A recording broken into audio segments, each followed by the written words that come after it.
हम लोग पिछले वीडियो में पढ़े थे चाल क्या होता है, औसत चाल क्या होता है। आज हम लोग पढ़ेंगे कि तात्क्षणिक चाल क्या होता है।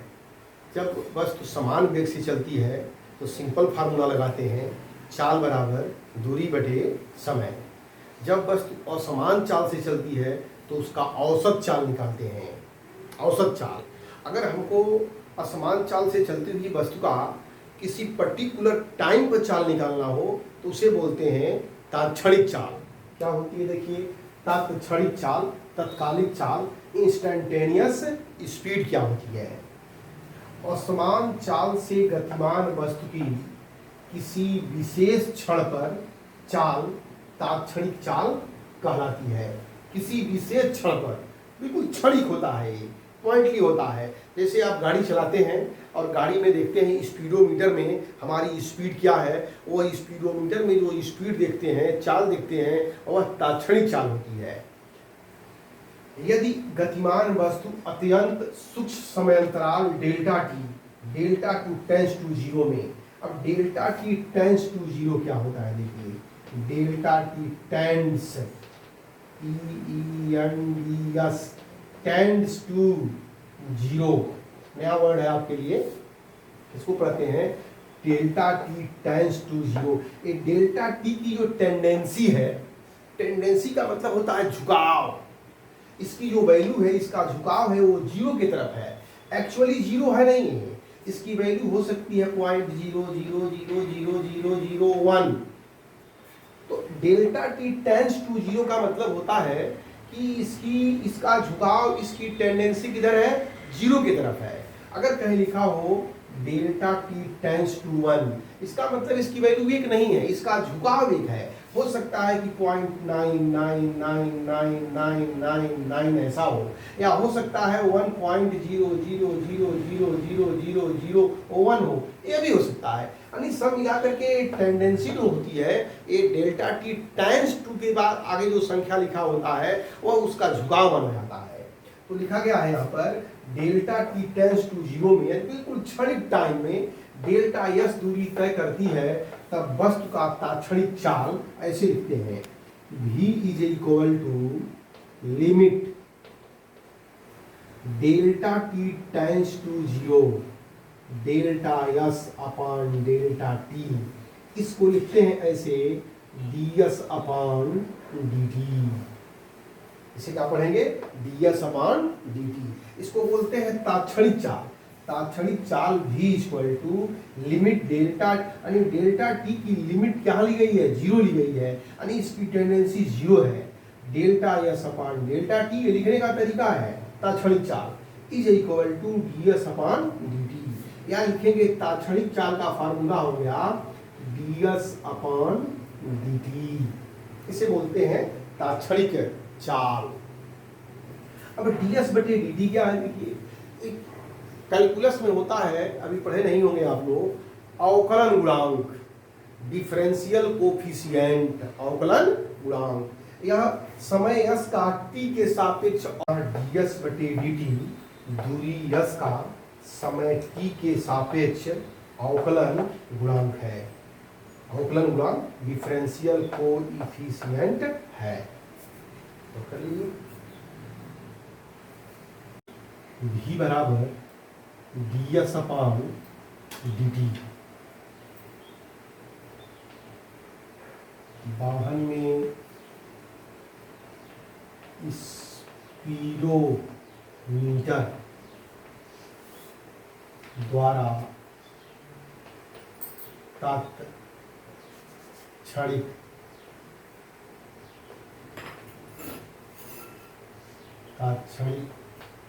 वेग, वाहन में स्पीडोमीटर द्वारा तात्क्षणिक वेग भी मापा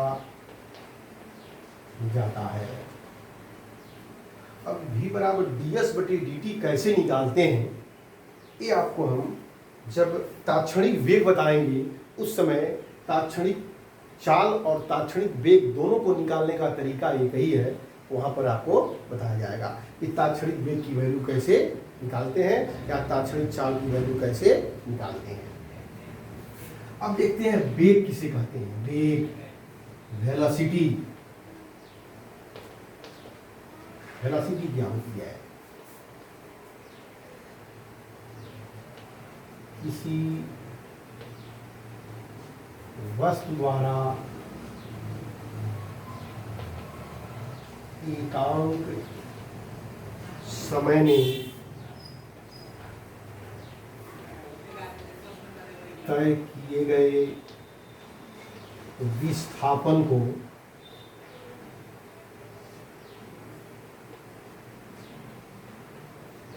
वेग कहते हैं। तय किए गए विस्थापन को वेग कहते हैं। इसे स्मॉल v से व्यक्त करते हैं। वेग बराबर विस्थापन बटे समयांतराल। विस्थापन को लिख सकते हैं ऐसे, delta x by delta t। क्या लिख सकते हैं यहाँ पर? v equal to delta x upon delta t। क्योंकि विस्थापन जो होता है, डिस्प्लेसमेंट, फाइनल पॉइंट और इनिशियल पॉइंट के बीच का डिफरेंस होता है, इसलिए delta x upon delta t लिखते हैं इसको। यम के एस पद्धति में इसका मात्रक मीटर प्रति सेकेंड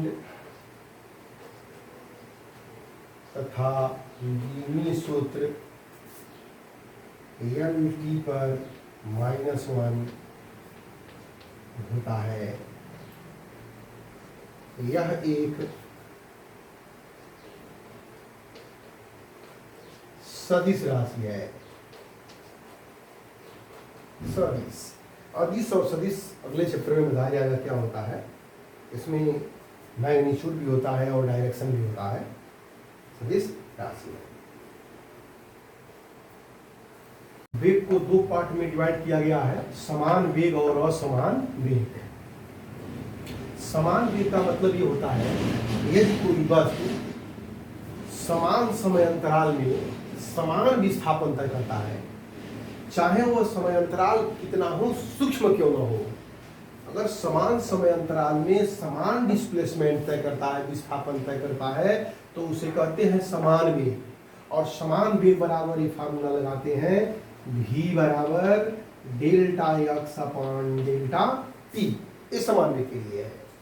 असमान वेग का मतलब ये होता है कि अगर समान समय अंतराल में डिस्प्लेसमेंट भिन्न भिन्न हो, अगर एक सेकेंड में चलता है 10 मीटर तो अगले सेकेंड में चले 20 मीटर, अगले सेकेंड में हो जाए 5 मीटर, अगले एक सेकेंड में हो जाए 7 मीटर, यानी डिस्प्लेसमेंट समान समय अंतरालों में भिन्न भिन्न हो जाती है, तब उस वेग को बोलते हैं असमान वेग।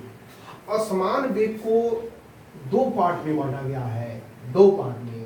एक को कहते हैं औसत वेग, औसत वेग, और एक को कहते हैं तात्क्षणिक वेग, एवरेज वेलोसिटी और इंस्टेंटेनियस वेलोसिटी। जिस तरह से हम लोगों ने चाल में पढ़ा था, वैसे ही वेग में भी है। अब समान वेग का तो फार्मूला यह हो गया, लेकिन औसत वेग क्या होता है और तात्क्षणिक वेग क्या होता है। गति अनियमित हो तो अनियमित गतियों को वेग दो तरह से निकालते हैं, औसत वेग और तात्क्षणिक वेग। औसत वेग क्या होता है? Average velocity. और समान वेग से गतिमान किसी वस्तु के कुल विस्थापन तथा इसे तय करने में लगे कुल समय के अनुपात को उस वस्तु का औसत वेग कहते हैं। औसत वेग बराबर कुल विस्थापन बटे लगा कुल समय। ये ध्यान होना चाहिए, औसत वेग तभी निकालते हैं जब वस्तु असमान गति कर रही हो। और असमान गति निकालने का एक तरीका और है तात्क्षणिक वेग।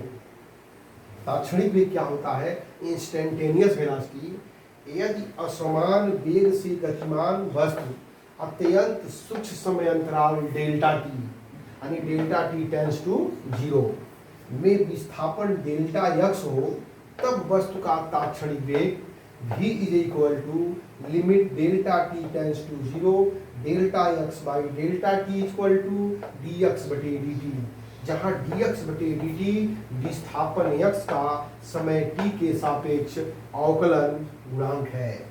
तो तात्क्षणिक वेग को लिखेंगे ऐसे, वेक्टर लगा देंगे v is equal to D X upon D T, ये कहलाता है तात्क्षणिक वेग।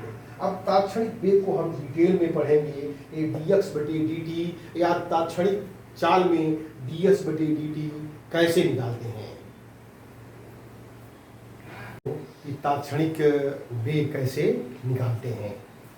अगर मान लेते हैं हम ऐसे, कहीं लिखा है v is equal to dx बटे dt, अगर ऐसे लिखा हुआ है तो dx बटे dt का मतलब होता है विस्थापन x का समय t के सापेक्ष अवकलन गुणांक, डिफरेंशियल कोफिशिएंट। अगर कोई वस्तु है और वस्तु का जो डिस्प्लेसमेंट है x, वो समय t पर निम्न प्रकार निर्भर करता है। मान लीजिए 2t plus 3t square plus 4t cube, ऐसे निर्भर करता है। अब dx बटे dt जब निकालना है, अगर कहीं पर लिखा हो, ध्यान दीजिए फार्मूला आपको बता दें हम, अगर कहीं पर लिखा हो y बराबर x to power n, y is equal to x to power n, तो यहाँ पर अगर निकालना हो dy बाई dx, y का x के सापेक्ष अवकलन गुणांक, तो करते क्या है, x का ही हमें अवकलन करना है। किसका अवकलन करना है, x का। तो x का जो घात होता है उसको पहले लिख देते हैं और उसके घात में से एक कम कर देते हैं। dx dy बटे dx बराबर n x to power n minus 1, इसी फार्मूला का प्रयोग हम लोग करेंगे।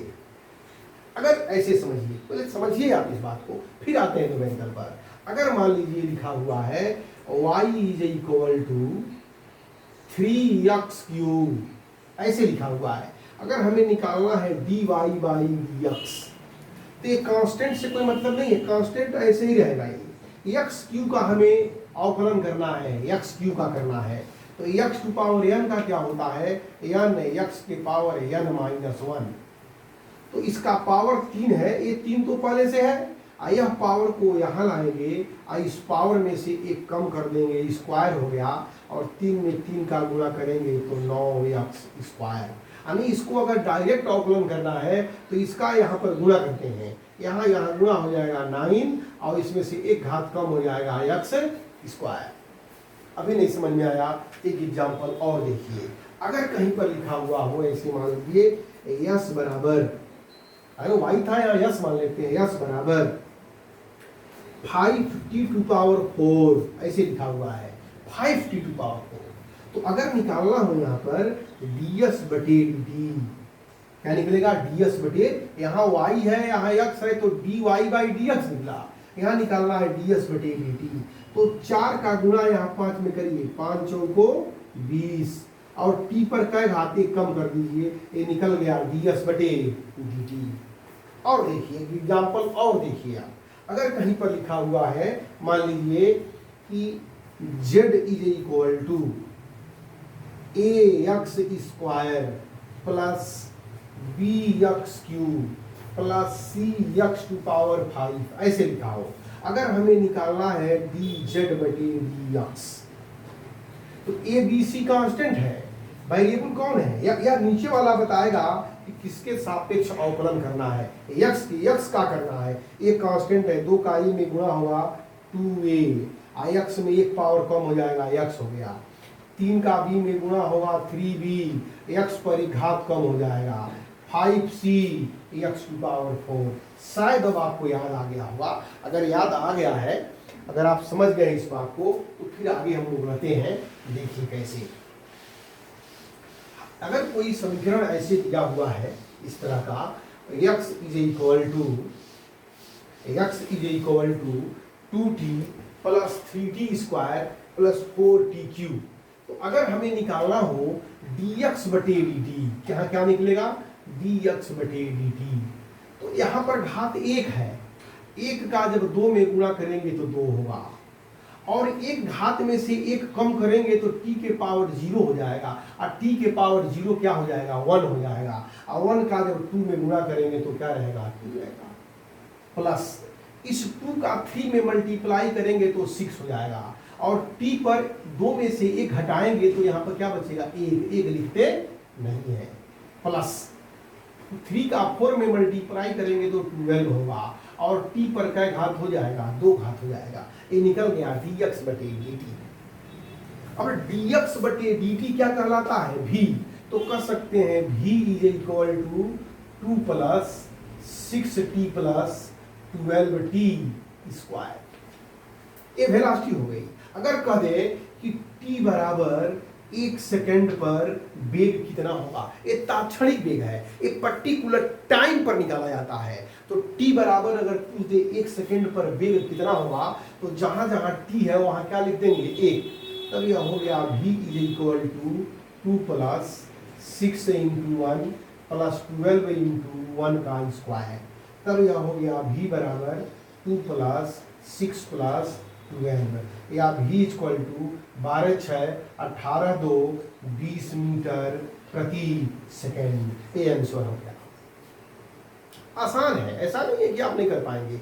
कुछ क्वेश्चन को और बता रहे हैं, इसको नोट करते चलिए। यह दिया हुआ है, हमारा दिया हुआ इक्वेशन है, दिया रहेगा x बराबर अगर इतना है तो t बराबर 1 सेकेंड बाद कण के वेग की गणना कीजिए, तो कण का वेग आ गया उस पर्टिकुलर 1 सेकेंड वाली टाइम पर जब गति स्टार्ट किया था, उसके 1 सेकेंड बाद उसका वेग हो गया 20 मीटर प्रति सेकेंड। अगर t बराबर 2 सेकेंड बाद पूछा जाता, 2 सेकेंड बाद वेग, तब यह हो जाएगा v बराबर 2 plus 6 into 2 plus 12 into 2 square, तभी हो जाएगा 2 प्लस 12 प्लस 2 दूनी 4 12 चौको 48, तो ये हो जाएगा कितना 2 2 4 8 4 12 4 1 5 1 6 62 मीटर प्रति सेकेंड हो जाएगा ये।